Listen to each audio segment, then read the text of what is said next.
Sir, your voice is not coming. Yes, sir.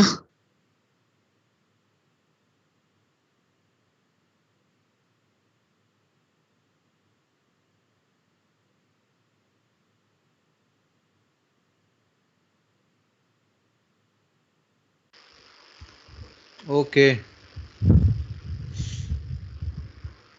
अच्छा वो बता दिया, ठीक है, थैंक यू। तो यहाँ पे मैं आपको पिछली क्लास में एलसी ऑसिलेशन पढ़ाया था, एलसी ऑसिलेशन,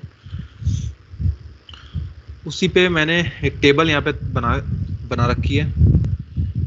तो जो भी कोई सवाल आता है आपके पास चार्ज पूछने को, करंट पूछने को या डी/dt पूछने को, तो आप क्या करेंगे, एक्स को किसको रिप्रेजेंट कर रहा है, एक्स कर रहा है चार्ज को रिप्रेजेंट, वेलोसिटी कर रहा है करंट को, एक्सेलरेशन कर रहा है डी/dt को। जब इनमें से कोई भी चीज़ पूछी जाती है तो you have to relate with them, relate करो उसके साथ, रिलेट विद दीज, इनके साथ रिलेट करो, आपका आंसर आ जाएगा। ठीक है, यही ज़्यादा इंपॉर्टेंट होते हैं तीनों, ये तीनों ही ज़्यादा इंपॉर्टेंट हैं, क्योंकि इसके फॉर्मूले आपको सारे मालूम होते हैं। काइनेटिक एनर्जी का क्या होता है, वेलोसिटी मैक्सिमम क्या होती है, एक्सेलरेशन मैक्सिमम क्या होता है, तो उस हिसाब से आप इन चीज़ों को निकाल सकते हैं। तो ये फर्स्ट 3 आर वेरी इंपॉर्टेंट कि कौन किसको रिप्रेजेंट कर रहा है। जब भी करंट पूछेगा तो आपको सोचना है कि वेलोसिटी पूछी गई है, चार्ज पूछेगा तो आपको सोचना है डिस्प्लेसमेंट पूछा गया है, अगर rate of change of current पूछता है तो आपको सोचना है कि एक्सेलरेशन पूछा गया है। ठीक है, तो इसके बाद मैं एक सवाल लेता हूँ इसी पे बेस्ड। इस क्वेश्चन को हम करेंगे यहाँ पर बिल्कुल ऊपर वाले मेथड की तरह, जो भी हमने ऊपर सीखा है, तो उसको एक बार ट्राई कीजिए और देखो कर पाते हो कि नहीं कर पाते हो। So just do it. Charge जो होता है वो कैपेसिटर पे चार्ज होता है, और जो करंट होता है वो वायर में से कितना करंट जा रहा होता है। तो try to do this question, 1 minute लो और बताओ क्या होगा।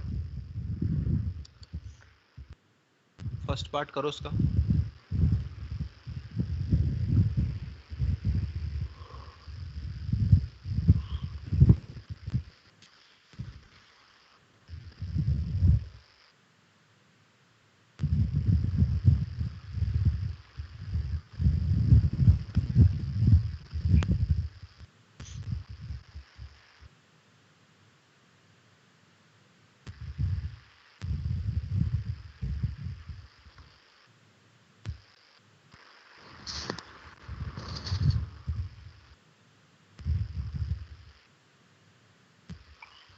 तो कैसे होगा ये,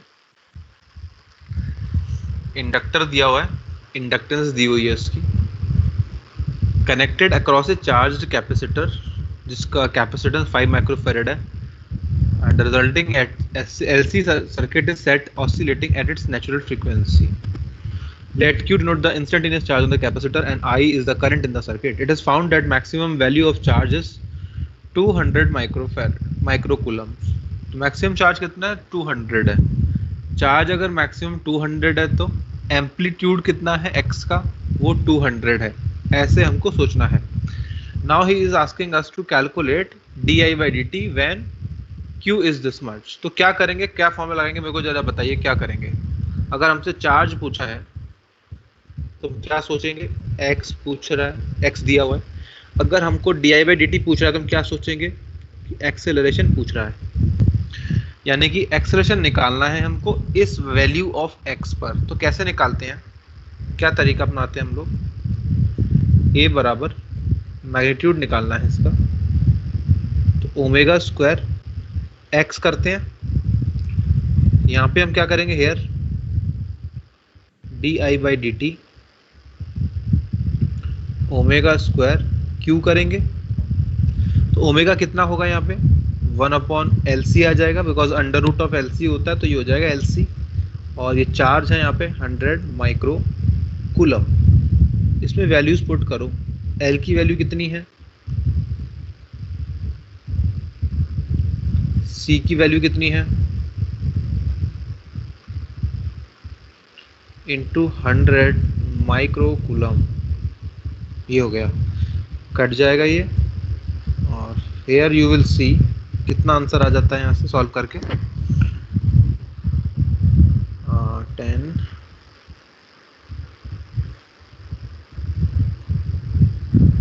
10 raised to power 4.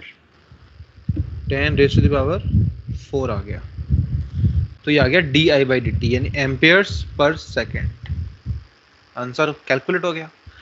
अब नेक्स्ट पार्ट पर आओ, बी पूछ रहा है when Q is equal to 200 microcoulomb what is the value of current. यानी कि x दे रखा है, हमसे पूछ रहा है वेलोसिटी। यही तो है, कौन सा ऐसा रिलेशन है जो वेलोसिटी और x को रिलेट करता है, बताइए। v इज इक्वल टू, हमारे पास फॉर्मूला होता है एक, ओमेगा √a² माइनस x²। यानी यहाँ पे क्या हो जाएगा, यहाँ हो जाएगा current is equal to omega, A की जगह आ जाएगा Q0 का होल स्क्वायर माइनस x²।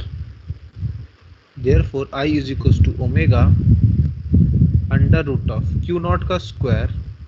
कितना है Q0 का वैल्यू, 200 है ना, देख लो ऊपर 200 दिया हुआ है यहाँ पे, ये Q0 है, माइनस x, ये यहाँ पे सॉरी Q आ जाएगा छोटा वाला।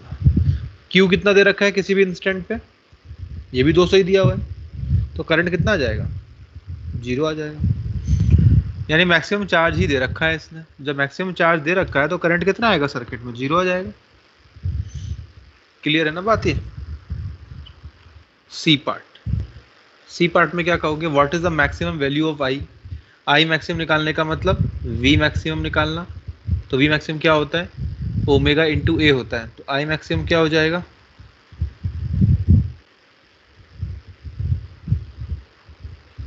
तो आई मैक्सिमम हो जाएगा ओमेगा इंटू Q0। ओमेगा कितना है हमारे पास, ओमेगा की वैल्यू निकालनी होगी 1/√LC इंटू Q0। कितना आ जाएगा सॉल्व करने पर, L का वैल्यू है, L was 2 millihenry, C था 5, ये हो गया, तो ओमेगा इंटू Q0। इसको सॉल्व करो तो यू विल गेट 10 हो जाएगा, 10 to -8, ये आ जाएगा, ऊपर 4 आ गया है ना, इतना हो जाएगा, इंटू 200 इंटू 10 की power -6, so it will be 2 only, 2 amperes is the current, तो 2 एम्पियर करंट आ जाएगा यहाँ पर। तो ये आगे तो आंसर आ रहा है, फटाफट कुछ नहीं करना पड़ रहा है ना, ऐसे ही करना रहता है। When I is equals to 1/2 of its maximum value, यानी I का मतलब वेलोसिटी किसके मैक्सिमम वैल्यू के हाफ है, अपने V मैक्स के हाफ के बराबर है,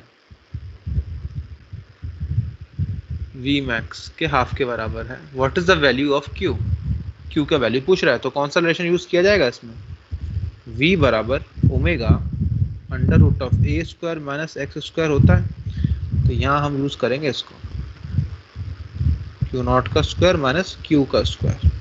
तो करंट की वैल्यू कितनी बता रहा है ये, I मैक्सिमम बाई 2 है, I मैक्सिमम कितना होता है, ओमेगा इंटू ए होता है, ओमेगा इंटू Q0 होता है।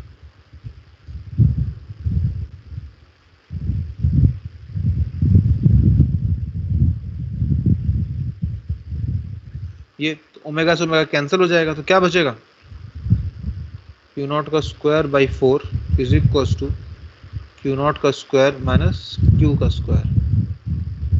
तो यहाँ पे कितना आएगा, Q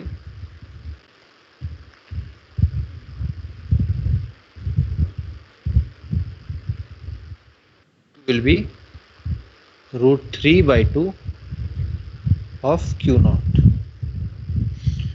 ये आ जाएगी वैल्यू। ठीक है ना, आसानी है ये चीजें। अब मैं एक इसमें पॉइंट और ऐड कर देता हूँ, यानी एक पार्ट और ऐड करता हूँ, उसको सॉल्व कीजिएगा आप, इसको सॉल्व करके दिखाना, ठीक है। तो solve this part, E part is find value of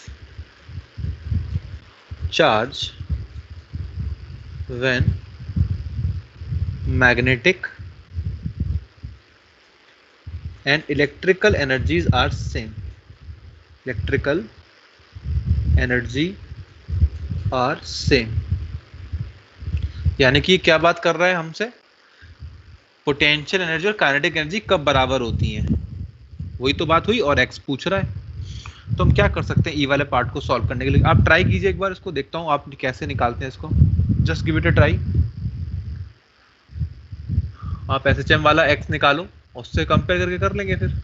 तो go for that, find that x.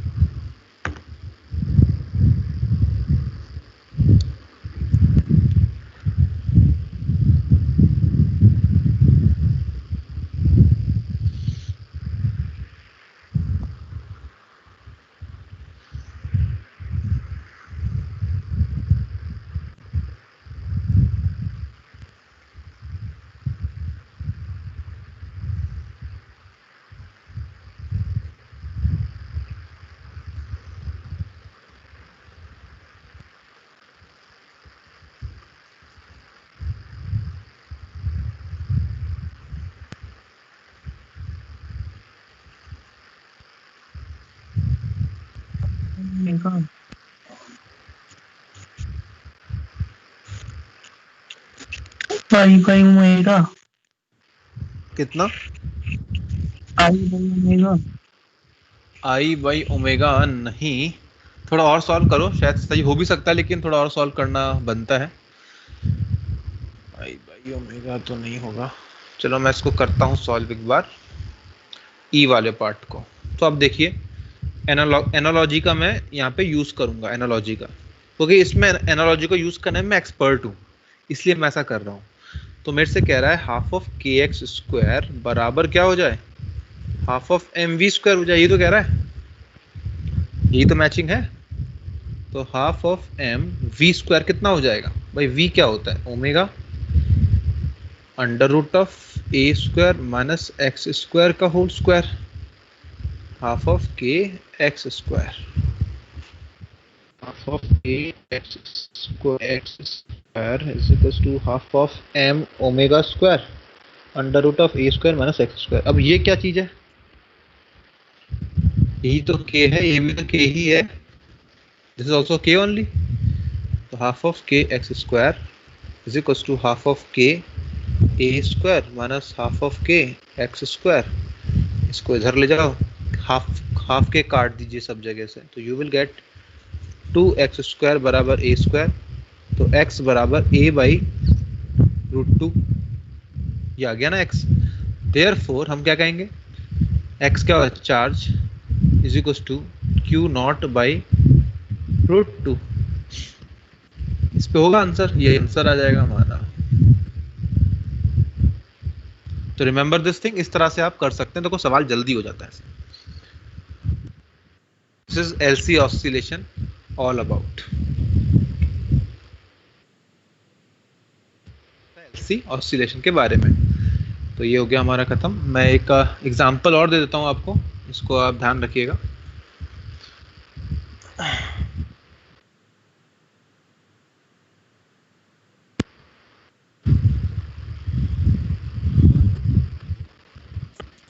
Practice के लिए, घर पे प्रैक्टिस करने के लिए आप इसको देख लेना,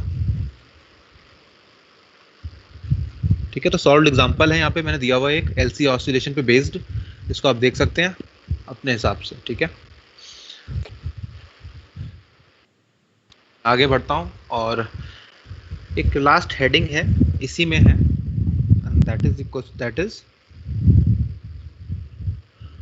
चोक कॉइल। कि चोक कॉइल क्या होती है।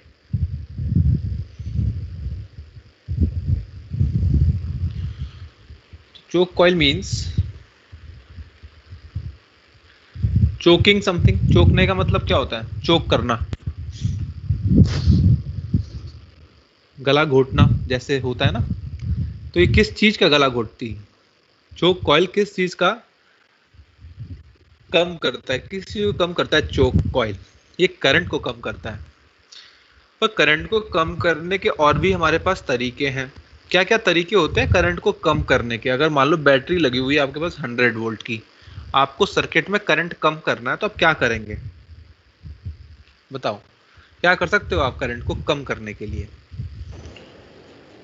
रेजिस्टेंस को बढ़ा सकते हैं, रेजिस्टेंस भाई बढ़ाएंगे। रेजिस्टेंस को बढ़ा दो भाई, करंट अपने आप कम हो जाएगी। पर इसमें ना थोड़ा सा नुकसान है, ये अच्छा तरीका नहीं है, ये समझदारी वाला तरीका नहीं है कि आप रेजिस्टेंस को बढ़ा करके करंट को घटा रहे हैं, because by the introduction of the resistance heat भी जनरेट होती है। हीट भी क्या होती है? जनरेट होती है। तो आपने रेजिस्टेंस बढ़ाएंगे तो फिर हीट भी ज़्यादा बढ़ जाएगी, तो हीट में लॉस बढ़ जाएंगे। तो एक चीज़ का, अगर एक चीज़ को हम चाहते हैं तो दूसरी चीज़ कुर्बान करनी पड़ती है। ऐसा होता है डीसी सर्किट्स में, पर यहाँ पे ऐसा नहीं होगा एसी में। ठीक है, तो क्या है बेसिकली, लेट्स सी दिस।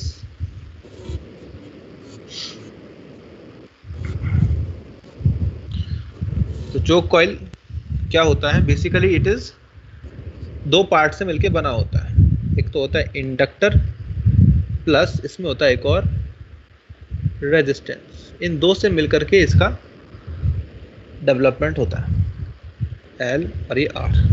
ये जो रेजिस्टेंस है ना, it is inherent property with in the coil. It is present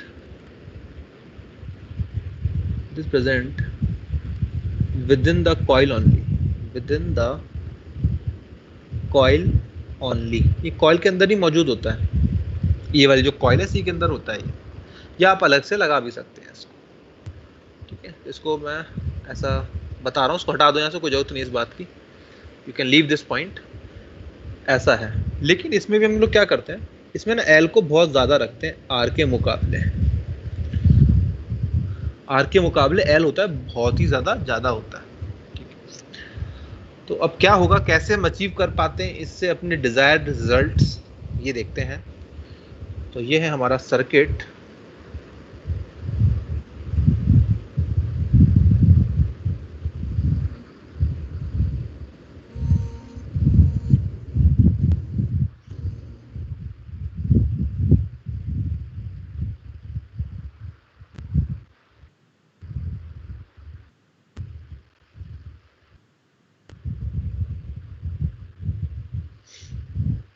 ये एसी सर्किट है, रेजिस्टेंस है और ये इंडक्टर है।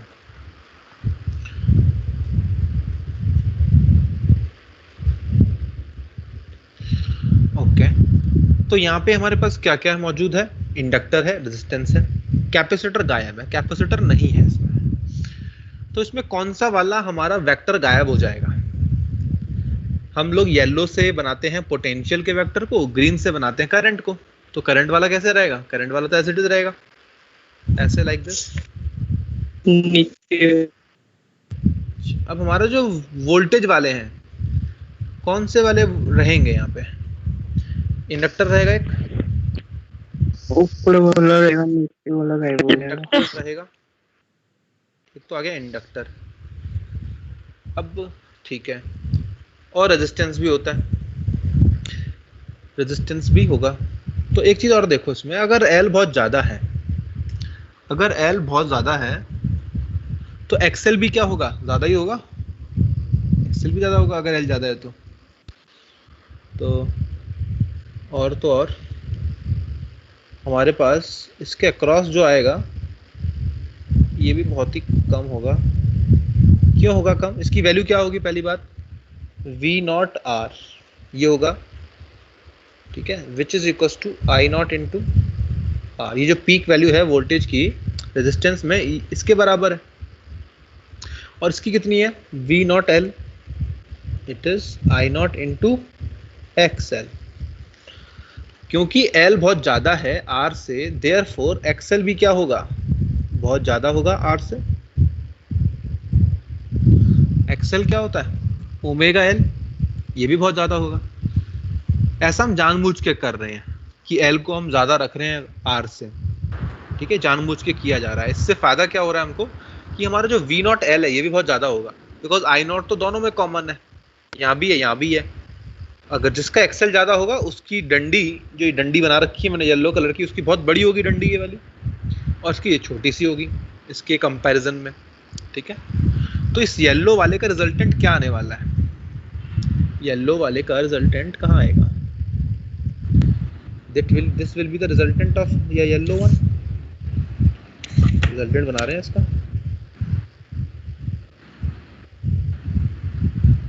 तो जो रिजल्टेंट आना है वो ऐसे आएगा कुछ,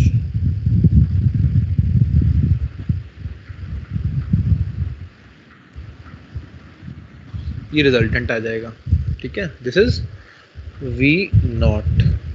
ये एंगल कितना होगा, क्योंकि मैंने तो कहा बहुत ही ज्यादा है X L, X L is very very good. Yellow वाला जो मैंने बना रखा है ये, तो इसको तो और बड़ा होना चाहिए था सर, बहुत ज्यादा बड़ा कर दो उसको भी। तो ये फाई किसका अप्रोच करेगा, 90 डिग्री को अप्रोच करेगा। Are you getting this point? अगर L बहुत ज्यादा होगा तो V0 L बहुत ज्यादा होगा, बल्कि मैं बना नहीं पाया उतना बड़ा जितना बड़ा मेरे को बनाना चाहिए था।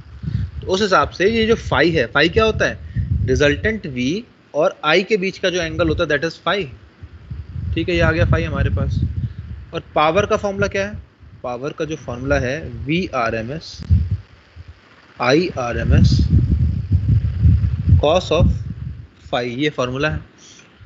तो फाई अगर 90 को अप्रोच कर रहा है तो कॉस फाई किसको अप्रोच करेगा, जीरो को। कॉस फाई करेगा जीरो को अप्रोच, देयरफॉर पावर किसको अप्रोच करेगा, ये भी जीरो को करेगा। यानी कि क्या हो रहा है इसमें, power loss is almost zero, एकदम जीरो के करीब है है ना। तो एल को ज्यादा रखने से फायदा क्या हो रहा है, पावर ऑलमोस्ट जीरो है, no loss of energy, no loss of energy as heat, heat के रूप में कोई भी एनर्जी का लॉस नहीं हो रहा है। अच्छा जी, हीट का तो लॉस नहीं हुआ, लेकिन करंट कम कैसे हुई सर, ये बताओ जरा। तो मैं इसको बता देता हूं, the purpose of choke coil is to suppress current without loss in energy, without loss in energy। Okay, तो कैसे होगा ये काम, एनर्जी कम मतलब करंट कैसे कम हो गई। तो करंट का फॉर्मूला क्या होता है, जब आई नॉट निकालते हो तो क्या लिखते हो भाई, V नॉट अपॉन जेड लिखते हो, यही तो लिखते हैं। तो Z क्या होता है, इस केस में क्या आएगा, Z एक्सएल का स्क्वायर प्लस R का स्क्वायर, ये आएगा Z। इसको सॉल्व करो फर्दर, तो omega square L square plus R square, ये Z किसके बराबर आ जाएगा, अप्रोक्सीमेटली R।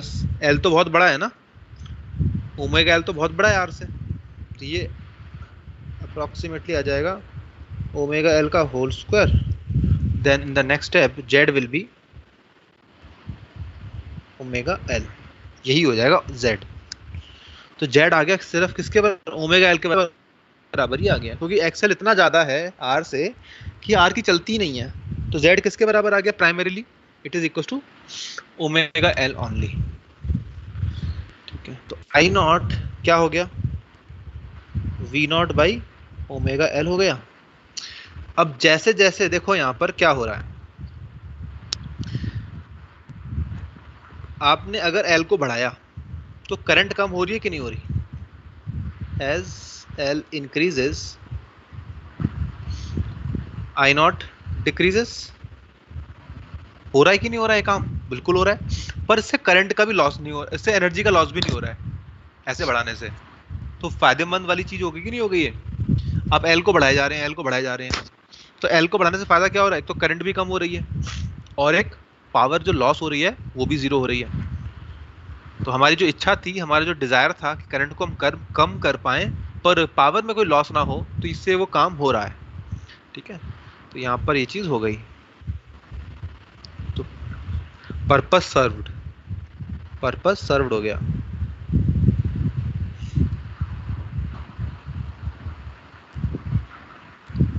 ठीक है, तो this is the purpose being served over here.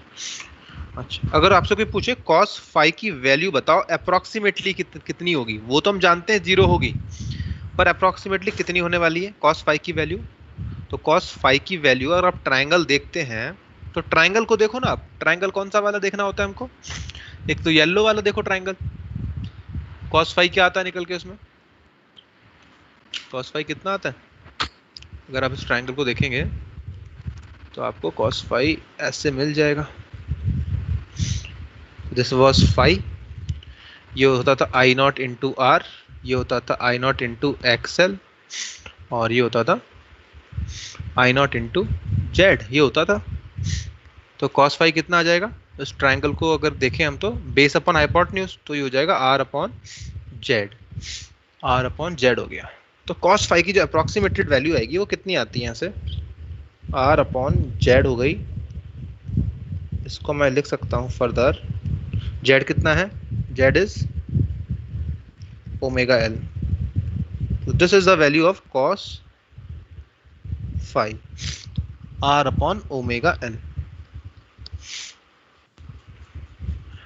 ठीक है, सिंस एल बहुत ही ज्यादा होता है, या यूं कह लो कि आर बहुत ही कम होता है एल से, देयरफॉर आर अपॉन एल भी क्या होगा? वेरी वेरी लेस देन 1, यानी अप्रोक्सीमेटली इक्वल टू 0 हो जाएगा। तो ये अप्रोक्सीमेटेड वैल्यू है।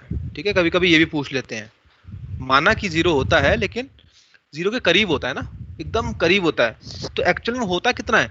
करीब तो है 0 के, लेकिन फिर भी कितना है? तो that is R upon omega L. ठीक है ना, ये है वैल्यू। तो दिस इज cos फाई। तो this is all about choke coil. तो चोक कॉइल क्या करता है? करंट को चोक कर देता है, करंट को कम कर देता है, पर पावर का लॉस नहीं होने देता। इसके लिए वो किस चीज का इस्तेमाल करता है? इंडक्टर का इस्तेमाल करता है, जिसकी इंडक्टेंस बहुत ज्यादा होती है रेजिस्टेंस से। तो this is the working of choke coil. I hope it is clear to everyone, समझ में आ गया होगा। ठीक है, चलिए, ये हो गया जी चोक कॉइल हमारा। ट्रांसफार्मर हमने कर लिया, हमने ये कर लिया, सारा कुछ हो चुका है हमारा, कुछ नहीं बचा ऐसा।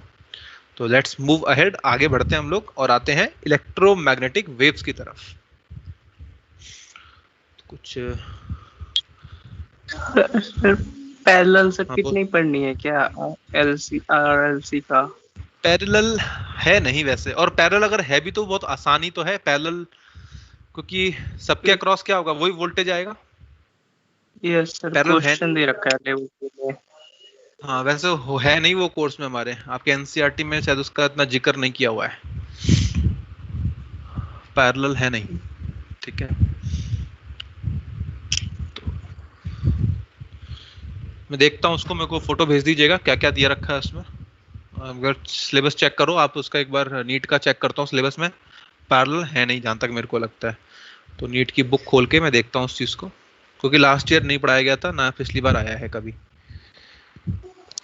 ओके सर, उसको मैं एक बार फिर भी देख लेता हूँ कि कभी ऐड हो गया हो कहीं कुछ। ये मैंने पिछले साल नहीं पढ़ाया था, इसलिए मुझे मालूम है कि नहीं था, ये डिस्कस किया था हमने आपस टीचर में कि पढ़ाना है कि नहीं पढ़ाना है। खैर, देखते हैं आगे। और तो नेक्स्ट पार्ट इज कुछ, अब हम पढ़ेंगे ईएम वेव्स। ईएम वेव्स को लिखते हैं, यहाँ पे हेडिंग डालते हैं, इलेक्ट्रो मैग्नेटिक वेव्स।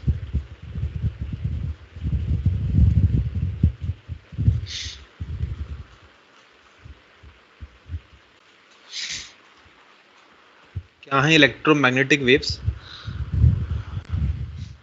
इसमें जो सबसे एकदम अच्छा पार्ट है वो मैं पहले लेता हूँ, एक बोरिंग पार्ट है उसको बाद में ले लेंगे, मतलब नेक्स्ट क्लास में ले लूँगा। तो इसमें एकदम जो बढ़िया बढ़िया पार्ट है वो हम पहले कर लेते हैं थोड़ा सा, इसमें क्या क्या है अच्छे से। So first of all it is property लिखते हैं कुछ कुछ हम ना। इक्वेशन ऑफ इलेक्ट्रोमैग्नेटिक वेव्स का मतलब ही यही है कि इलेक्ट्रिक फील्ड भी है और उसमें मैग्नेटिक फील्ड भी है। Electric field, magnetic field.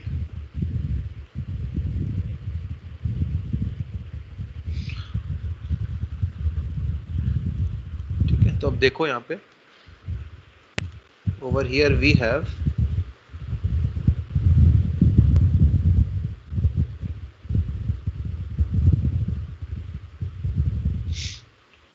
Suppose कुछ इस तरह से है, ये एक्सेस है हमारे पास, दिस इज द एक्सेस, या मैं नेट से उठा के लाऊं तो सही नहीं होगा, देखता हूँ एक बार। इलेक्ट्रोमैग्नेटिक वेव्स यहाँ पे अगर मेरे को अच्छा डायग्राम मिल जाता है तो इलेक्ट्रोमैग्नेटिक वेव्स,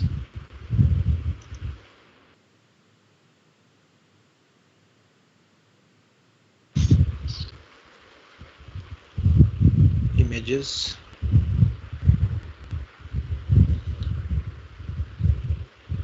शानदार सा मिल जाए डायग्राम तो उसको हम ले लेते हैं।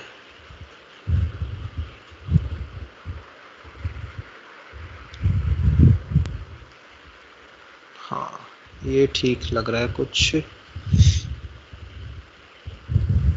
जस्ट अ सेकेंड,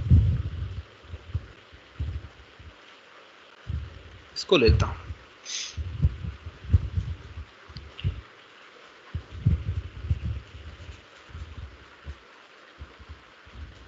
इसको कॉपी कर लें,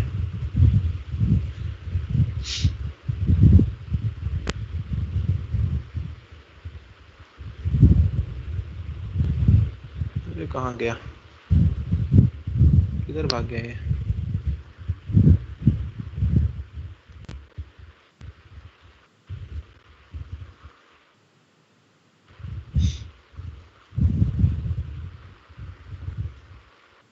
ये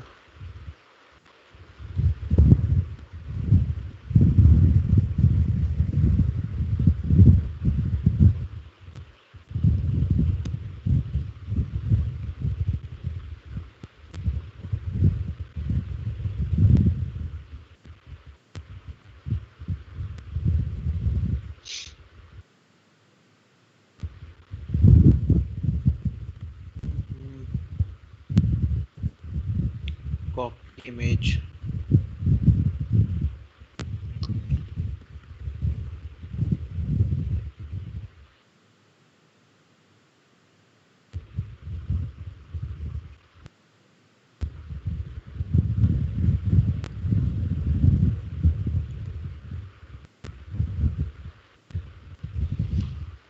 तो है यहाँ पे हमारे पास वेव्स। अब इक्वेशन कैसे लिखी जा रही है, देखो यहाँ पे ये सेट रूल है इसका, ठीक है ना। देखो ये जो पिंक वाली लाइन है इलेक्ट्रिक फील्ड है, किधर वाइब्रेट कर रही है, वाई में कर रही है ना ये वाइब्रेट, देखो ऐसे लाइक दिस। और जो हमारी मैग्नेटिक फील्ड है वो किधर वाइब्रेट कर रही है, जेड में वाइब्रेट कर रही है, देखो जेड में जा रही है, ये जेड है, ठीक है। This is electric field, this is magnetic field. इनकी इक्वेशन क्या होती है, इक्वेशन, ये इलेक्ट्रिक फील्ड जो जा रही है किस डायरेक्शन में जा रही है, इलेक्ट्रिक फील्ड किधर जा रही है, एक्स में जा रही है ना, ये एक्स में जा रही है, पर इसकी वैल्यूज कहाँ पे नोट कर रहे हैं हम, वाई एक्सिस में कर रहे हैं। तो देखो यहाँ पे ई मैक्स को हम लोग क्या लिखेंगे, यहाँ पे हम लोग का लिखने का तरीका थोड़ा अलग है, हम ई मैक्स को लिखते हैं ई नॉट और B naught, E naught, this is B naught. अब यहाँ पे इसने कॉस ले रखा है तो हम कॉस ले रहे हैं, यहाँ पे चाहते तो साइन भी ले सकते थे और साइन भी आ सकता था यहाँ पर, और sign could also have been, could also come here. तो this thing is what, kx minus omega t, do you remember, याद होगा सबको। इक्वेशन ऑफ वेव क्या होती है, equation of wave y is equals to a sin omega t minus kx या kx minus omega t, याद होगा सबको ये, है ना। तो वैसा ही है कुछ। तो इलेक्ट्रिक फील्ड कहाँ जा रही है, x में जा रही है ना आगे, तो x आया kx minus omega t, पर इसके वाइब्रेशंस कहाँ हो रहे हैं, कहाँ वाइब्रेट कर रही है, वाई एक्सिस में ये वाइब्रेशन हो रही है, इसकी वाइब्रेशन हो रही है वाई एक्सिस में। और जेड की कहाँ हो रही है, बी की मैग्नेटिक फील्ड की वाइब्रेशंस कहाँ हो रही है, जेड एक्सिस में हो रही है, ये हो रही है जेड एक्सिस में, ठीक है। तो ये चीज आ गई यहाँ पे हमारे पास। और अगर हमको पता करना है इस direction of propagation, direction of propagation कि किधर ट्रैवल कर रही है electromagnetic waves, direction of propagation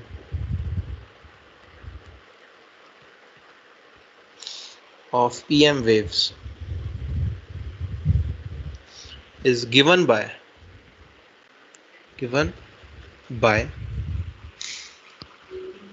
E cross B.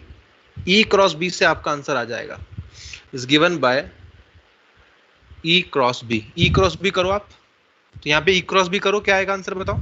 E cross B करने पर E की तरफ वेक्टर मानो, B की तरफ वेक्टर मानो, E क्रॉस B करो, किधर आएगा? एक्स एक्सिस की तरफ आएगा, है ना? तो वही होगी direction of propagation of electromagnetic waves. तो यहाँ पे वही लिखा रहा है, यहाँ पे देखो, इसने भी यहाँ पे वही बात की हुई है कि E क्रॉस B करो तो V इधर आता है. तो this is the direction of propagation of the electromagnetic waves.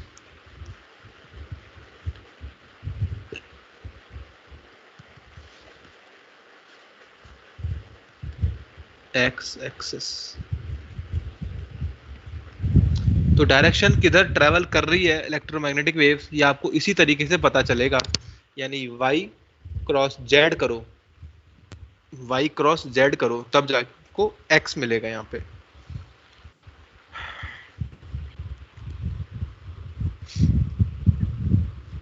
ठीक है, तो ये चीज हो गई.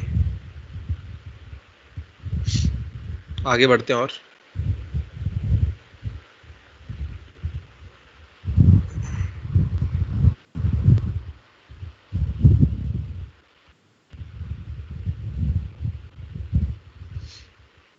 चलिए तो देखते हैं.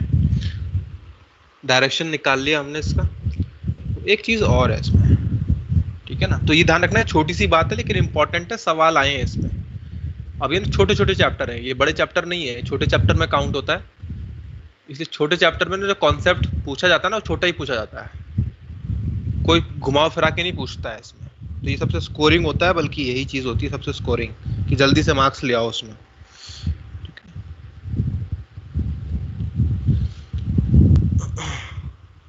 तो देखते हैं इसमें और.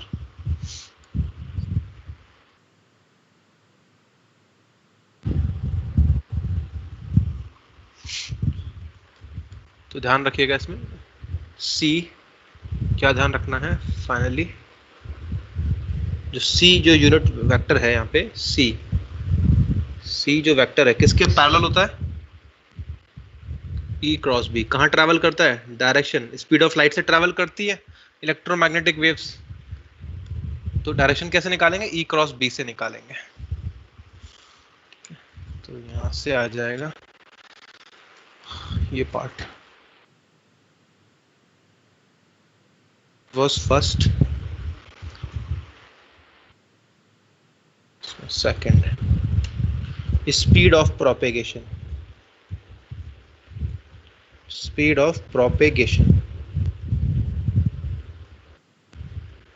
of EM waves, वो क्या है? C है. C स्पीड से चलता है. दिस इज अ सिंबल, जो स्पीड होती है इस सिंबल से डिनोट करते हैं हम लोग. ठीक है, तो ये सिंबल है उसके लिए.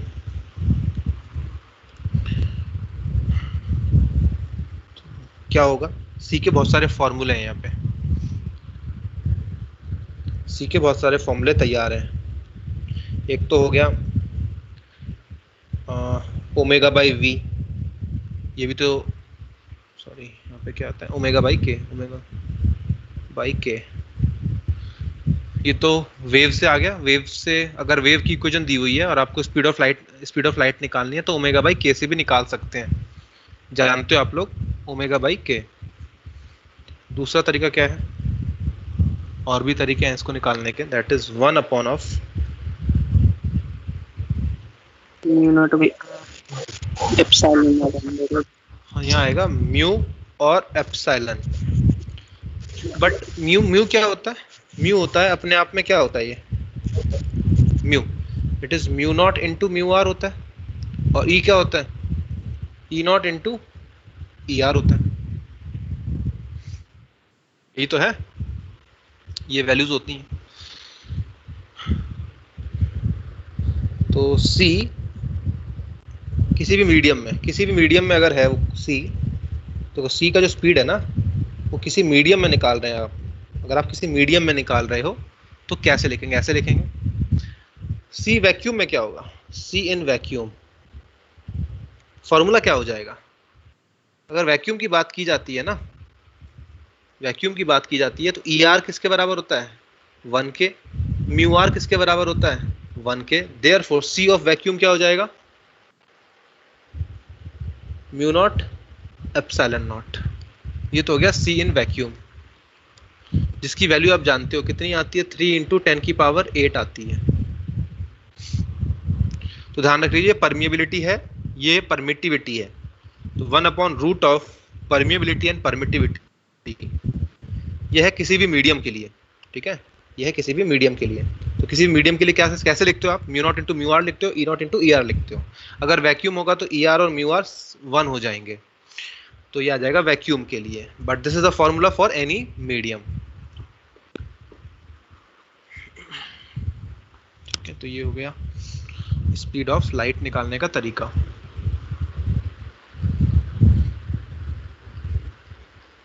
Next is relation between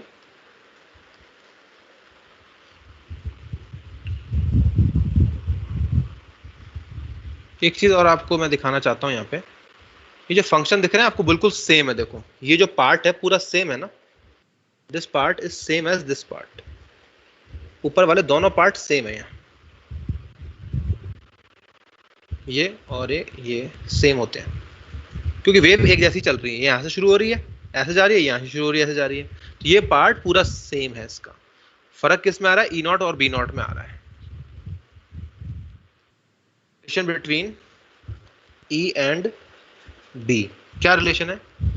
E is equal to B into C, is equal to B C होता है, और E upon B is equal to हम लोग सी कह लेते हैं, तो ई अपॉन बी क्या हो गया? सी के बराबर हो गया। देयरफॉर जब आप डिवाइड करने जाएंगे दोनों इक्वेशंस को, तो आप ये पाएंगे कि E naught by B naught भी क्या होता है? सी होता है। Also naught by B naught भी क्या आएगा? सी आएगा। क्यों आ रहा है सी? बिकॉज जब आप इनको डिवाइड करेंगे ना, इन दोनों को जब डिवाइड करोगे आप ई बाई बी, तो ये तो कट जाएगा डिवाइड होने पर, है ना, तो E naught by B naught भी क्या बचेगा? सी के बराबर आएगा। तो सी का एक फॉर्मूला और बन जाता है कभी कभी हमारे पास। क्या बन जाता है सी का एक फॉर्मूला? तो C is equal to E upon B. तो ऐसे भी निकलवा सकते हैं ये लोग। वे सी बताओ स्पीड ऑफ लाइट क्या होती है? E naught by B naught भी होती है, यानी ई बाई बी भी होती है। तो this is the relation between amplitude of electric and magnetic field. तो बताओ किसका एम्पलीट्यूड ज्यादा है यहाँ पे? किसका एम्पलीट्यूड ज्यादा है, इलेक्ट्रिक फील्ड का या मैग्नेटिक फील्ड का? किसका एम्पलीट्यूड ज्यादा होगा?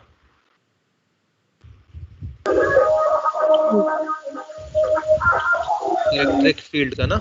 Electric field magnitude is larger, magnitude is lot more larger than magnetic field. Sir ये कुछ वेलोसिटी सिलेक्टर ही लग रहा है। नहीं नहीं नहीं, वैसा ही है लेकिन वो है नहीं, फॉर्मूला बिल्कुल मैच कर रहा है इसका। हाँ। ठीक है, याद करने का तरीका सही है, ऐसे याद रख सकते हो आप। इलेक्ट्रिक फील्ड का जो magnitude is lot more larger than magnetic field magnitude, field magnitude, क्योंकि दिख रहा है ना साफ साफ हमको, E बराबर क्या आ रहा है? B इंटू सी आ रहा है, और C की वैल्यू कितनी होती है? बहुत ही ज्यादा होती है C की वैल्यू, यानी B की वैल्यू छोटी होगी, उसमें मल्टीप्लाई कर दिया आपने C का वैल्यू, तो E तो बहुत ही ज्यादा आने वाला है। तो E का जो कोई मुकाबला नहीं है E के वैल्यू का, बहुत ज्यादा होगा E का वैल्यू, इलेक्ट्रिक फील्ड का वैल्यू। ठीक है,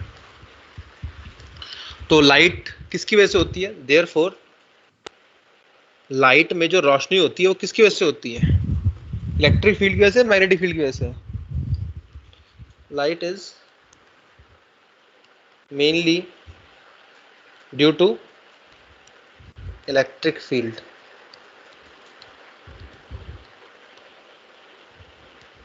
इलेक्ट्रिक फील्ड की वजह से ही होती है लाइट, बिकॉज इलेक्ट्रिक फील्ड का ही वेक्टर जो होता है बहुत बड़ा होता है, इलेक्ट्रिक फील्ड का जो वैल्यू होता है वही बहुत ज्यादा होता है। तो इलेक्ट्रिक फील्ड जो है वो इसकी बदौलत है, लाइट जो है। ये रिलेशन हमको समझ में आ गया।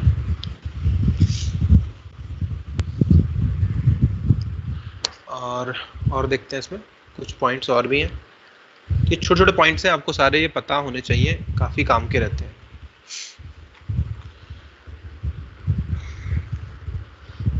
एनर्जी डेंसिटी क्या होती है इलेक्ट्रिक फील्ड की?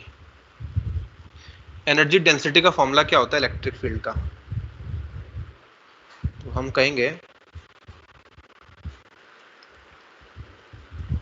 Energy density due to electric field.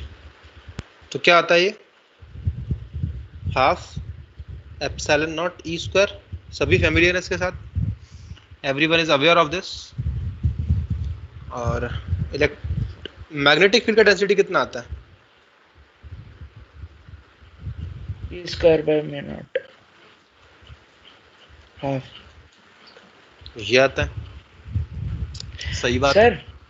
हाँ जी बोलो। सर हम ये कह सकते हैं अगर हमने ईएम वेव्स में किसी पार्टिकल को भेजा तो वो ऐसे ही निकल जाएगा, मतलब उसकी वेलोसिटी वगैरह कुछ भी चेंज नहीं होगा। और बिल्कुल ऐसे ही निकल जाएगा। ईएम वेव्स यानी तो वो तो सन में भी होती है, सन में भी तो होता ही है ऐसा। सन की रेज आ रही है, चार्ज फेंकते हो तो कहाँ कुछ होता है, वो तो इफेक्ट करता ही नहीं है। तो इलेक्ट्रिक फील्ड, मैग्नेटिक फील्ड, एक चीज मैं इसको यहाँ लिखता हूँ साइड में।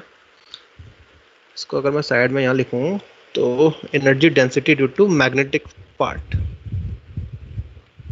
कितना आएगा? ये half B square by mu naught आएगा। अच्छा, इलेक्ट्रिक फील्ड क्या होता है वैसे? ई क्या है? यही तो है ये, sine omega T minus K X, ऐसा होगा कुछ। बी क्या होगा? B naught sine omega T minus K X, ऐसा होगा कुछ। अच्छा, अगर मैं बोलूं एवरेज लेना है मेरे को, इसका एवरेज लेना है इलेक्ट्रिक फील्ड का,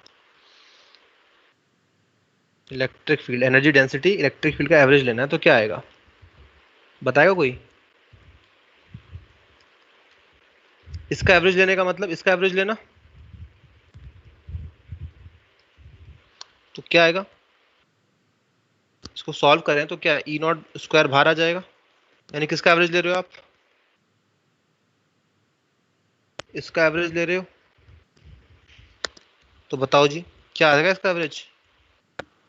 टोटल 1/4 ए नॉट 1/2 आएगा सर।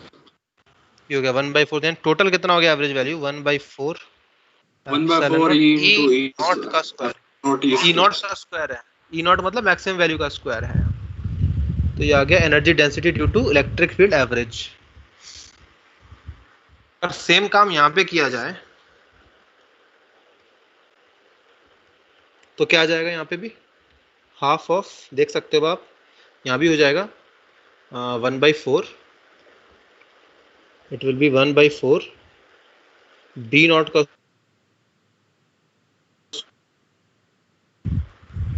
है ना, ये हो गया। अच्छा, वी ऑल्सो नो कि बी नॉट इंटू सी बराबर होता है ई नॉट। जानते हैं, रिप्लेस कर दो जाए तो बी नॉट कितना आ जाएगा? ई नॉट बाई सी आ जाएगा, या रिप्लेस कीजिए तो what we will get? 1/4 B not का स्क्वायर, सॉरी यहाँ पे मुझे लिखना चाहिए 1/4 ई नॉट का square by C square into mu not, ये लिख दिया। Here it will be C square क्या होगा? यहाँ तो हम वैक्यूम में बात कर रहे हैं, तो सी की वैल्यू क्या आएगी वैक्यूम में? Mu naught E naught, root के अंदर आती थी ना ये, तो ये हो जाएगा सिंपल स्क्वायर करने के बाद, तो ये कट जाएगा म्यू नॉट, तो what we will be left with 1/4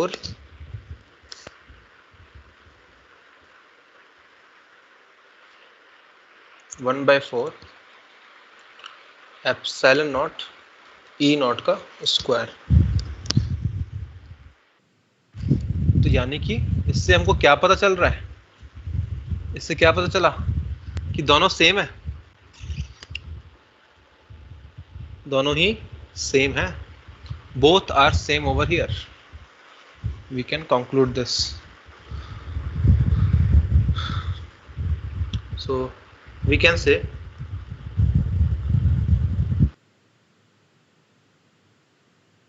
energy density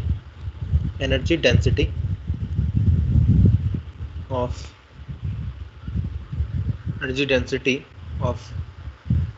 electric field and magnetic field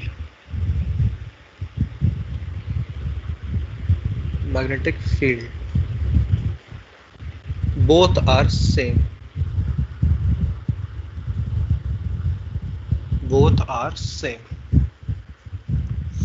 same है दोनों, बिल्कुल एग्जैक्ट एज इट इज। या फिर मैं यहाँ पे ये भी कह सकता था एवरेज सेम है, ऊपर वाली भी क्या होंगी, ये दोनों सेम ही निकल करके आएंगी। These are also equal, ये दोनों भी क्या है, ये भी इक्वल है, दोनों इक्वल है। अगर आप इसको पुट करेंगे ना वैल्यूज, तो भी आपको क्या मिलेगा, वही सब मिल जाएगा वापस जो यहाँ मिला हुआ था। तो ये भी दोनों क्या है, आपस में इक्वल है।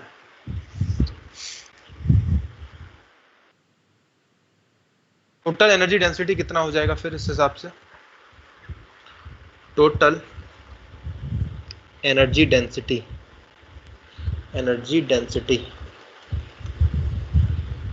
U will be how much, कितना आएगा,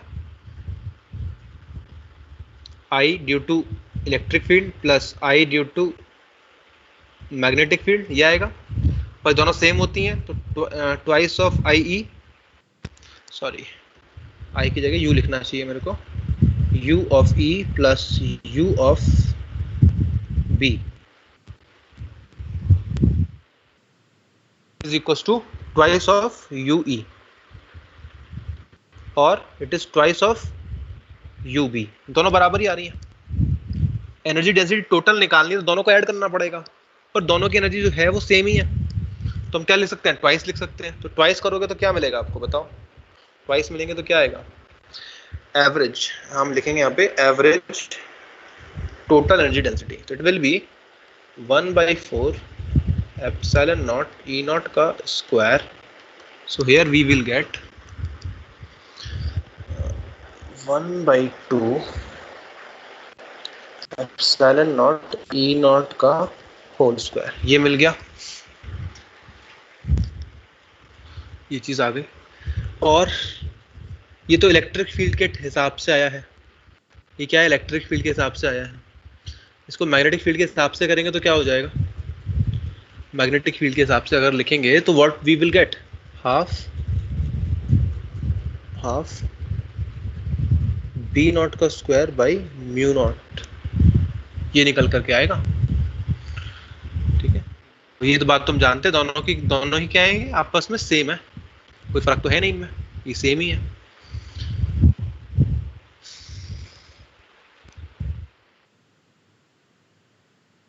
यहाँ पे लिख सकता हूँ मैं, और 1/4 B नॉट का स्क्वायर बाई म्यू नॉट।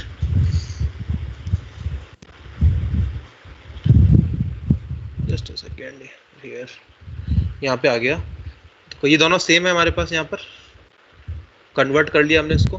तो ये वाली जो पार्ट है यहाँ पे, ये जो पार्ट है इसको मैंने कन्वर्ट किया, इस फॉर्म में ले आया, तो विच मीन्स कि ये वाला पार्ट ऑलमोस्ट सेम है। ठीक है, यहाँ पे ट्वाइस कर दिया मैंने, तो 1/4 हट गया, तो 1/2 आ गया। अगर इलेक्ट्रिक फील्ड की जगह मैग्नेटिक फील्ड लेता तो क्या होता, तो क्या कह सकते थे हम इसको, ये कहते फिर, है ना, अगर मैं इलेक्ट्रिक फील्ड को ना लिखता, इसको लिखता, तो फिर मैं ये कहता हाफ B नॉट का स्क्वायर बाई 2 म्यू नॉट। तो this is energy density U, average energy density आ गई इलेक्ट्रोमैग्नेटिक वेव्स की।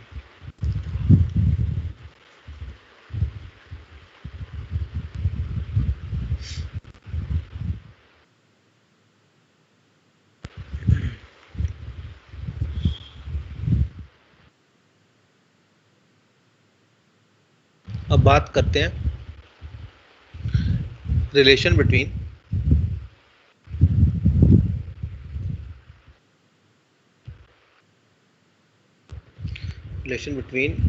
energy, average energy density and intensity of light, intensity of waves.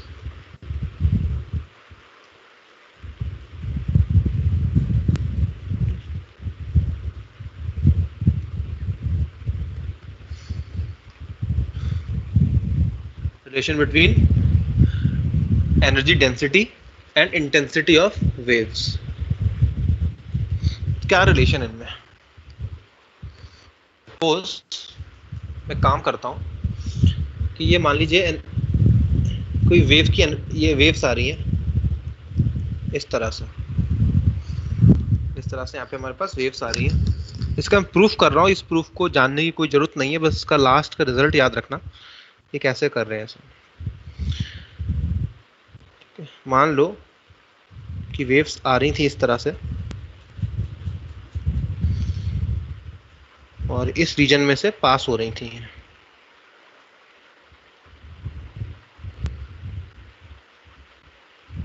इसकी पावर है वेव्स की P। इंटेंसिटी का जो फॉर्मूला होता है वो होता है power divided by area. Suppose this is the area, ये एरिया A है, ठीक है, power divided by area. Power divided by area, this is called intensity. और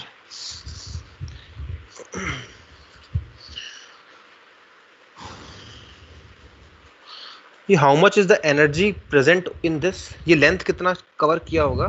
मैं जो कहना चाह रहा हूँ ये कह रहा हूँ कि हमारी EM वेव्स थी, EM वेव्स की पावर है ये, तो कितना लेंथ कवर करेगी टाइम t में, c इंटू टी। इसका प्रूफ देखना है सिर्फ आपको, ठीक है। ये वॉल्यूम कितना है, यहाँ पे वॉल्यूम कितना हो जाएगा, ये वॉल्यूम हो गया c into T into area. Energy कितनी होगी इसके अंदर, एनर्जी कंटेंट कितना है, energy content is P into T. Energy कितना इकट्ठा हो गया इसके अंदर, P into T.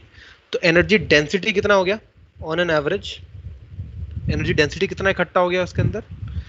Energy density होता है एनर्जी पर यूनिट वॉल्यूम, ये होता है एनर्जी पर यूनिट वॉल्यूम होता है एनर्जी डेंसिटी। तो energy is P into T divided by volume, volume is C into T into area, ये हो गया। तो आप देखेंगे यहाँ पे T से T तो कैंसिल हो गया, तो क्या बच रहा है, it is P upon A divide by C, this is energy density, this thing is what, this is intensity. तो इंटेंसिटी क्या आ जाता है, C इंटू U आ जाता है, C इंटू U आ गया एनर्जी डेंसिटी। तो intensity is equal to speed of light into ये एवरेज वाली है, ठीक है। तो this is how we can find the intensity. इसका यूज कहाँ पे होगा समझ में आएगा अभी आपको, क्या करेंगे इसका यूज हम।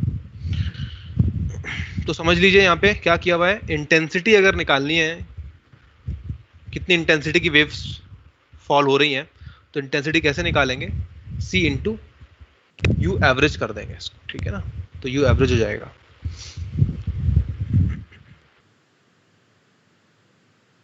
तो एक क्वेश्चन लेता हूँ उस पर बेस्ड में, क्वेश्चन देखते हैं कि कैसा क्वेश्चन आता है।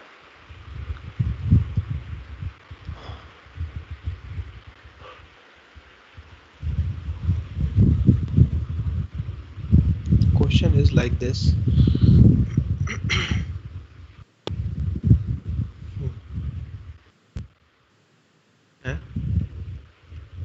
एक पॉइंट सोर्स है, बल्ब है यहाँ पे, ठीक है ना, ये बल्ब है। पावर कितनी रिलीज कर रहा है, P पावर का बल्ब है, जैसे P पावर का बल्ब। और इस बल्ब के चारों तरफ मैंने स्फेयर बना दिया, एक स्फेयर यहाँ तैयार कर लिया हमने इस बल्ब को घेरते हुए। एक स्फीयर बना लिया। अब पूछ रहे हैं मेरे से, पता है क्या पूछा जा रहा है? पूछा जा रहा है कि बताओ यहाँ पे ई नॉट का वैल्यू कितना है। गजब बात है, ई नॉट का वैल्यू कैसे निकालेंगे? या फिर पूछ ले आपको बी नॉट का वैल्यू बताओ मैग्नेटिक फील्ड का। भाई वेव्स, अगर बल्ब है तो एनर्जी निकल रही है, एनर्जी निकल रही है, वेव्स निकल रही हैं, इलेक्ट्रोमैग्नेटिक वेव्स निकल रही होंगी बल्ब में से। अगर इलेक्ट्रोमैग्नेटिक वेव्स निकल रही हैं तो उनके वेव्स के पास एम्पलीट्यूड तो होगा ना उनका। तो ये आपको दोनों बताना है, आर डिस्टेंस पे क्या होगा, ये चीजें बतानी है आपको आर डिस्टेंस पर। This distance is R. अब क्या करें, क्या कर सकते हैं भाई? बल्ब की वजह से कैसे क्या करेंगे हम? इंटेंसिटी निकालो। इस बल्ब की वजह से, पॉइंट सोर्स है ना बल्ब, इंटेंसिटी कितना आएगा स्फीयर में? आपको याद होगा, ये मैंने बताया था, intensity is equal to power upon 4 pi R square. ये हो गया ना, ये जानते हैं सभी हम लोग। अच्छा, एक तो ये फॉर्मूला है इंटेंसिटी का, जो कि हम बेसिकली सब जानते हैं, सभी लोग जानते हैं। और क्या है ऑल्सो, इंटेंसिटी का दूसरा फॉर्मूला क्या है? क्योंकि हमको ई नॉट बी नॉट निकालना है, तो कैसे रिलेट होगा ये? तो हम लिखेंगे I is equal to C into U average, ऐसा कहेंगे। तो how much is U average? कोई बताएगा मेरे को क्या होगा एवरेज का वैल्यू? हाफ ई नॉट का स्क्वायर, ये हो सकता है। और क्या हो सकता है? C into half B not का स्क्वायर बाई म्यू नॉट, ये होगा, ये आ जाएगा इंटेंसिटी। ठीक है, तो ये आ गया हमारे पास यहाँ पे इंटेंसिटी। अच्छा, तो intensity P upon 4 pi R square, यहाँ से लिखो, उठा के रखो यहाँ पे, P upon 4 pi R square, ये हो गया। तो equals to C half epsilon naught इसका स्क्वायर। तो ई नॉट का वैल्यू कितना आएगा यहाँ से? ई नॉट का वैल्यू विल बी, ये 2 से 2 कैंसिल हो जाएगा, P upon 2 pi R square divided by C epsilon not, and this is the value of E not. ये ई नॉट का वैल्यू है। चमक गया आपको? सबको समझ में आ गया कैसे करना? सिमिलरली बी नॉट भी आ जाएगा। देखो, इलेक्ट्रोमैग्नेटिक वेव्स है, इसमें दोनों ही चीजें मौजूद हैं, इलेक्ट्रिक फील्ड भी और मैग्नेटिक फील्ड भी, है ना। तो टोटल एनर्जी कितनी है इसमें? टोटल एनर्जी तो मैग्नेटिक फील्ड की भी लेनी पड़ेगी और इलेक्ट्रिक फील्ड की भी लेनी पड़ेगी। तो टोटल एवरेज एनर्जी कितना आता है? ये आता है टोटल, ये ई के टर्म्स में, ये बी के टर्म्स में। ठीक है, तो हमने इसको ऐसा लिख लिया, बी नॉट भी आ जाएगा। तो इस तरह के सवाल मिलते हैं मोस्टली।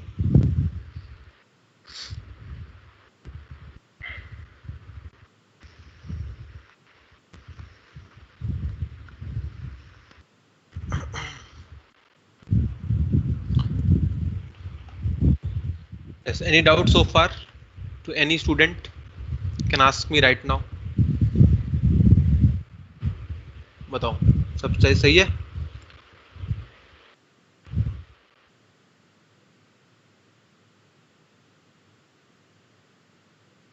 ये चीज है यहाँ पे हमारे पास। तो इस तरह के सवाल हमको मिलते रहते हैं। किसी के बुकलेट है तो जरा चलो करते हैं सॉल्व। थोड़ा सा और भी एक चीज और बता दूं मैं, एक होता है Poynting vector. Next heading is Poynting vector. क्या है ये Poynting vector? Let's have a look.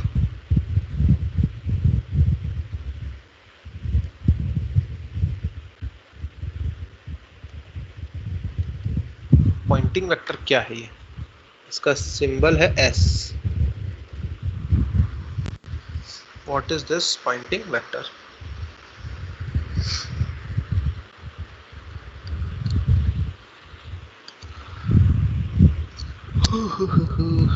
So basically it is क्या कहेंगे इसको,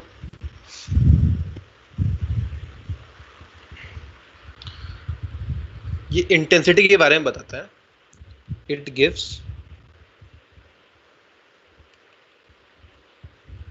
intensity of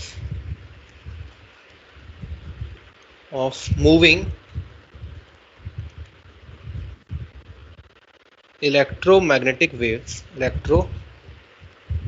electromagnetic waves with direction also, मतलब ये इंटेंसिटी देता है हमको और डायरेक्शन के साथ में देता है. किसके बराबर होता है? इट इज गिवन बाय मतलब हमने जो ऊपर पढ़ा ना, अभी जब भी हमने ऊपर पढ़ा था इंटेंसिटी निकालने का एक तरीका और भी है, ये भी है Poynting vector. It is given by S vector, यानी कि इंटेंसिटी ही है ये 1/μ0 E क्रॉस B, ये है. तो E क्रॉस B से डायरेक्शन भी आ जाएगी आपके पास, है ना. E क्रॉस B से क्या आ जाएगा? डायरेक्शन भी आ जाएगी. और E क्रॉस B से हमको इंटेंसिटी भी मिल जाएगी. हाउ इट इज पॉसिबल कि इंटेंसिटी है ये, कैसे पता चलेगा इसके बारे में? तो देखो जरा, इसको मैं थोड़ा सा खोलता हूँ. Let's open it. इसको जरा ओपन करके देखते हैं क्या होगा. तो इसका मॉड क्या आएगा? मॉड एनर्जी बताएगा ना, इसकी इंटेंसिटी बताएगा. इसका मॉड. तो मॉड निकालो, उसका क्या आने वाला है? E क्रॉस B करेंगे तो क्या आएगा हमारे पास? E0 B0 sine square omega T minus K x, ये होगा भाई. E तो जानते हो ना, E क्या है? E is E0 sine omega T minus K X, B is B0 sine omega T minus K X. और आपस में एंगल कितना है इन दोनों के बीच में? 90 डिग्री है. आपस में एंगल कितना है इनके? ई बी साइन थीटा करूंगा ना मैं. क्या करूंगा? E B sine theta. तो देखो मैं यहाँ लिख देता हूँ एक स्टेप और. यहाँ पे लिखना चाहिए E0, सॉरी ये लिखना चाहिए मेरे को E B sine of 90 degree. अब E क्या है? E0 B ये है, B क्या है? B0 ये है. ठीक है, मैग्नीट्यूड की बात कर रहा हूँ सिर्फ, ये इंटेंसिटी. तो ई बी साइन 90 हो गया बाई म्यू नॉट. सॉरी ये वर्ड नहीं भूलना हमको, नीचे क्या आता है? म्यू नॉट भी आता है. तो लेट्स सी क्या होगा. इंटेंसिटी कैसे दे रहा है हमको ये चीज.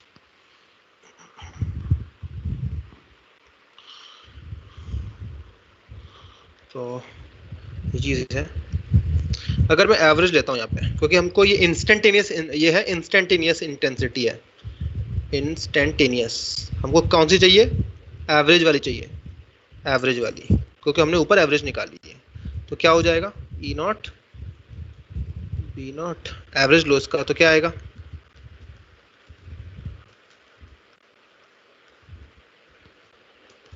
ये क्या हो जाएगा? 1/2. ये 1/2 हो गया. अब ये कैसे है इंटेंसिटी, जरा देखें इसको हम लोग. तो 1/μ0, इसको कन्वर्ट कर लो, इसको B को कन्वर्ट कर लो. B को कन्वर्ट करेंगे तो क्या आएगा? ये होता है E0 अपॉन C, ये होता है ना. और ये हो जाएगा हाफ. कितना आएगा यहाँ पे? यहाँ पे आ जाएगा 1/μ0 E0 का स्क्वायर, और ये हो गया हाफ डिवाइडेड बाई C. अब क्या करें? हाँ, तो अब मैं एप्सिलॉन का मल्टीप्लाई डिवाइड करता हूँ ऊपर. एप्सिलॉन ऊपर भी मल्टीप्लाई किया, नीचे भी किया. तो हम जानते हैं C स्क्वायर क्या होता है? म्यू नॉट एप्सिलॉन नॉट होता है. तो हाफ ऑफ 1/μ0, और ये एप्सिलॉन नॉट क्या हो जाएगा? C स्क्वायर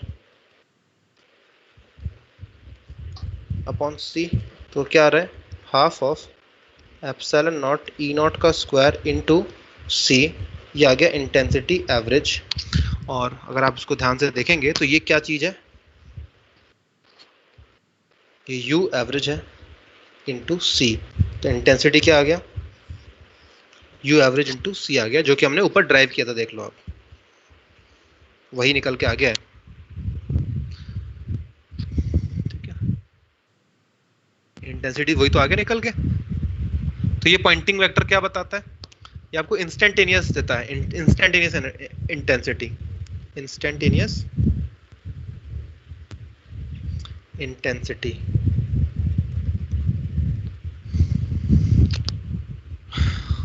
डायरेक्शन भी देता है ये, और एनर्जी भी देता है, कितना एनर्जी फ्लो हो रहा है, कितना इंटेंसिटी का एनर्जी फ्लो हो रहा है पर यूनिट टाइम, और किस डायरेक्शन में हो रहा है ये। तो पॉइंटिंग वेक्टर बेसिकली ये होता है। ठीक है, तो E cross B divided by mu not.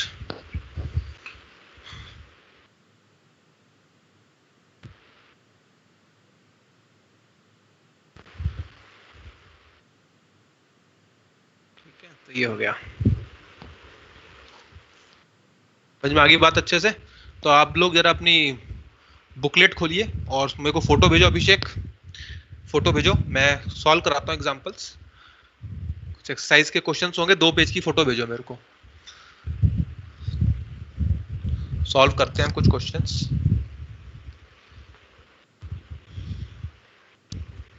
अभिषेक भेज रहा है।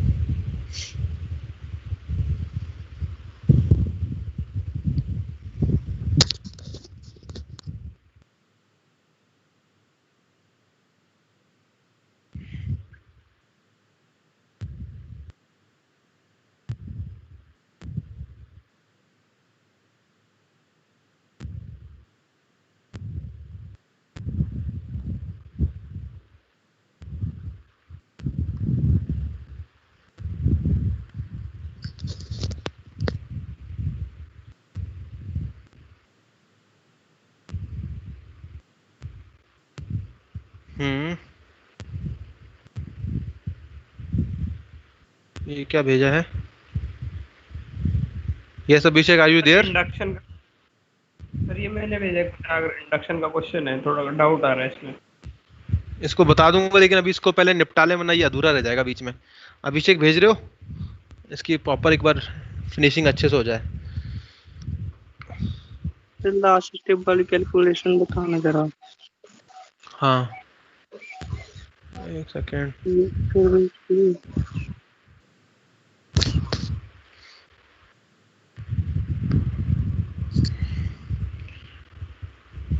यस अभिषेक, कहाँ गए? आज आया नहीं क्या?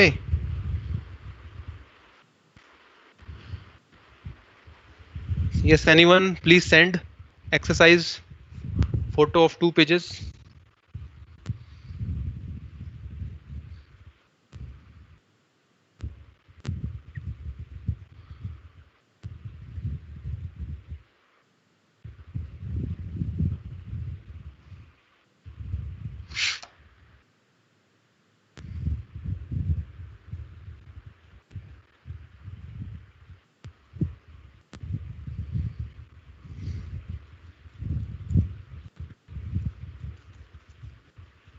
बुक नहीं मिली क्या अभी तक EM वेव्स वाली?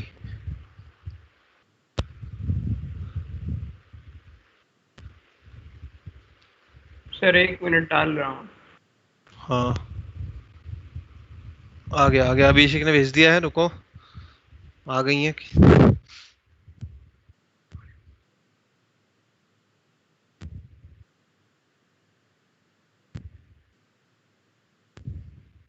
और होगा अभिषेक, ये नहीं है, क्वेश्चंस और भी होंगे इसके बाद। एक्सरसाइज में देखो और भी दिया होगा, ऑब्जेक्टिव वाले हैं और भी बहुत सारे हैं, एक्सरसाइज में दिए हुए हैं वो।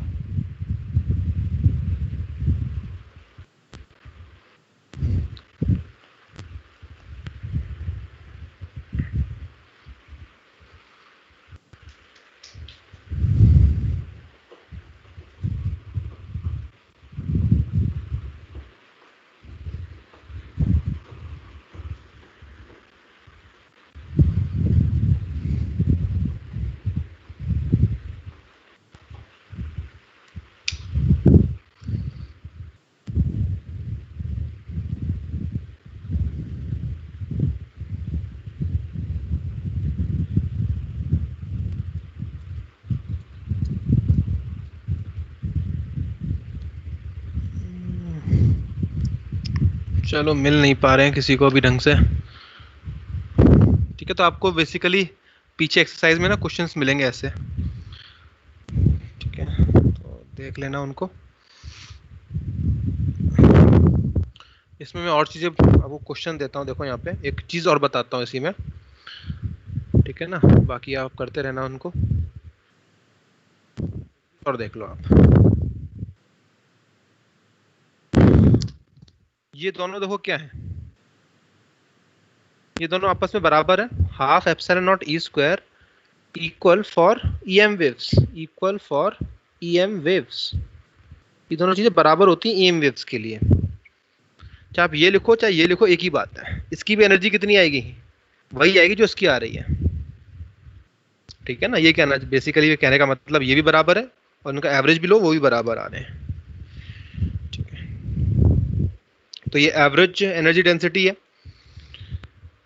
मैग्नेटिक फील्ड की एवरेज एनर्जी डेंसिटी है इलेक्ट्रिक फील्ड की। समटाइम्स लिखने वाले इसको ऐसा भी लिखते हैं। देखो यहाँ पे क्या लिखेगा, लिखने वाले क्या लिखेंगे इसको, हाफ, इस हाफ को ना क्या लिखते हैं वो लोग, ऐसा लिखते हैं √2 into √2 epsilon not E not into E not.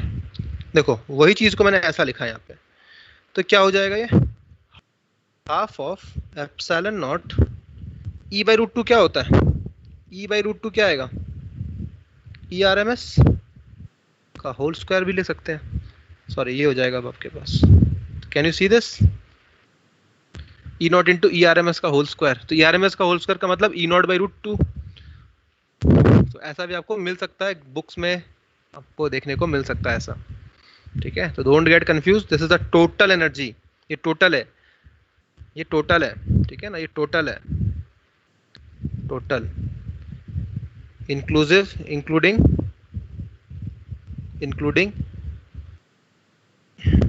E and B energy, दोनों का एनर्जी है।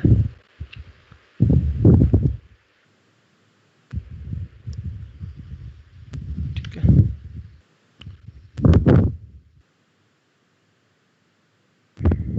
तो ये चीज यहाँ पे दिया हुआ है, दोनों का है। तो इसमें 50-50% शेयर दोनों का होगा। अगर ये टोटल एनर्जी है तो इसमें दोनों का 50-50% शेयर होगा ना। तो 50% शेयर किसका होगा, इलेक्ट्रिक फील्ड का, 50% होगा मैग्नेटिक फील्ड का। तो 50% करेंगे तो क्या आ जाएगा, 1/4 आ जाता है। ठीक है ना, इसको तरीके से समझना, इसको रिवाइज करते रहना, वरना भूल जाते हैं ऐसे जनरली। ठीक है, तो ये रिवीजन मांगता है आपका हमेशा, तो उसको ध्यान रखना है आपको, रिवीजन चाहिए इसे। तो आज ही आप इसके सवाल करेंगे, इस पे बेस्ड सवाल करेंगे। अगर डाउट होता है तो मेरे को भेजेंगे और इसका आंसर मैं इंस्टेंटेनियसली दूंगा आपको। ठीक है ना, ज़्यादा टाइम नहीं लूँगा, फटाफट से दे दूंगा मैं। तो आज आप इसके सवाल करना, कुछ हद तक कर लो, एक बार ग्रास्प हो जाएगी तो फिर सही रहेगा। ठीक है, तो मैंने मोटा मोटा काफ़ी कुछ बता दिया है। अब मैं इसको नेक्स्ट क्लास में पूरा डिटेल में लूँगा। ठीक है, नेक्स्ट क्लास में इसको ख़त्म भी कर देंगे चैप्टर को हम लोग। तो बस ये आज के लिए इतना ही समझो आप, इतना ही है बस। ठीक है, चलिए प्रैक्टिस कीजिए। Okay, thank you. 4:30 तक की क्लास है आज हमारी, टाइम टेबल चेंज हो चुका है।